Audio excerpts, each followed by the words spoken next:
नमस्कार, one India Hindi में आपका स्वागत है। अफगानिस्तान संकट पर सभी दलों की बैठक खत्म हो गई है। इस बैठक के बाद विदेश मंत्री एस जयशंकर ने कहा कि ये बैठक करीब 3.5 घंटों तक चली। 31 दलों के 37 नेताओं ने इसमें हिस्सा लिया। लगभग सभी लोगों ने अपनी बात रखी। एस जयशंकर ने कहा कि वो अभी वेट एंड वॉच के मोड में हैं, लेकिन मुख्य फोकस लोगों को वहां से निकालने पर है। जानकारी के मुताबिक सभी राजनीतिक दलों ने अफगानिस्तान से भारतीयों को निकाले जाने के प्रयासों की तारीफ की। एक और जहां सर्वदलीय बैठक हुई, वहीं इस बीच भारत से रिश्ते को लेकर तालिबान प्रवक्ता जैबुल्ला मुजाहिदीन ने कहा कि भारत इस इलाके का अहम हिस्सा है और हम भारत समेत सभी देशों के साथ अच्छे रिश्ते कायम करना चाहते हैं। हमारी बस ये इच्छा है कि भारत अफगान लोगों के हितों के हिसाब से ही अपनी नीतियां तय करे। तालिबान प्रवक्ता ने कहा कि कश्मीर को लेकर भारत को सकारात्मक रुख अपनाने की जरूरत है। नरेंद्र मोदी सरकार ने गुरुवार को नई ड्रोन पॉलिसी का ऐलान कर दिया है। इस पॉलिसी के मुताबिक ड्रोन उड़ाने को लेकर कई नियमों में बदलाव किए गए हैं। उड्डयन मंत्रालय ने अब ड्रोन संचालित करने के नियमों में ढील दे दी है। ग्रीन जोन में ड्रोन उड़ाने के लिए किसी मंजूरी की जरूरत नहीं होगी। नई पॉलिसी को लेकर प्रधानमंत्री नरेंद्र मोदी ने कहा कि नए ड्रोन नियम स्टार्टअप और काम कर रहे हमारे युवाओं की काफी मदद करेंगे।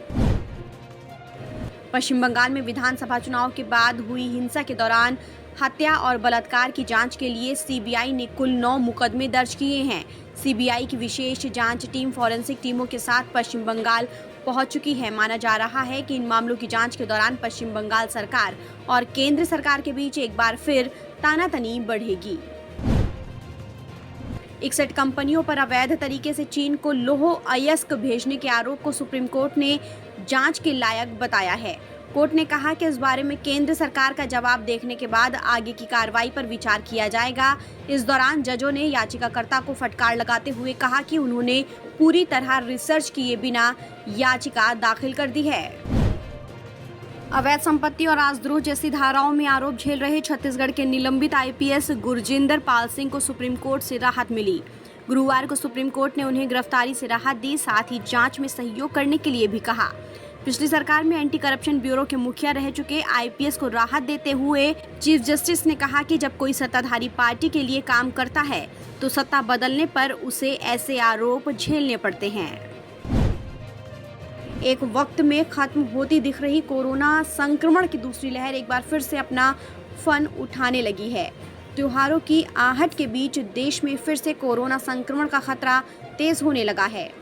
बीते 24 घंटों के दौरान कोरोना के 46,265 नए मामले सामने आए हैं और 605 लोगों की मौत हुई है। हालांकि इस दौरान 34,242 लोगों को कोरोना संक्रमण से मुक्ति भी मिली है। कांग्रेस के पूर्व अध्यक्ष राहुल गांधी ने गुरुवार को फिर से केंद्र सरकार पर राष्ट्रीय संपत्ति की बिक्री का आरोप लगाते हुए एक तीर से 2 निशाने साधे हैं।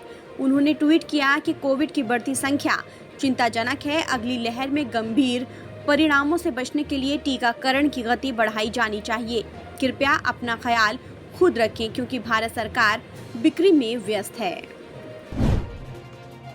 अभिनेत्री और टीएमसी सांसद नुसरत जहां के घर नन्हा मेहमान आया है। गुरुवार को नुसरत जहां ने बेटे को जन्म दिया है। रिपोर्ट के मुताबिक बीती रात उन्हें एडमिट कराया गया था। यशदास गुप्ता उन्हें लेकर अस्पताल पहुंचे थे। सोशल मीडिया पर नुसरत को फैंस बधाई दे रहे हैं। नुसरत जहां की प्रेगनेंसी की खबर के दौरान काफी विवाद हुआ था।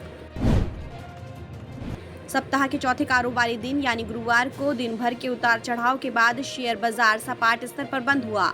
बॉम्बे स्टॉक एक्सचेंज का प्रमुख इंडेक्स सेंसेक्स 5 अंकों की मामूली तेजी के साथ 55,949 के स्तर पर बंद हुआ। वहीं निफ्टी 2 अंकों की बढ़त के साथ 16,637 के स्तर पर बंद हुआ। फिलहाल इस खबर में इतना ही। देश और दुनिया की तमाम खबरों के लिए आप बने रहिए वन इंडिया हिंदी के साथ।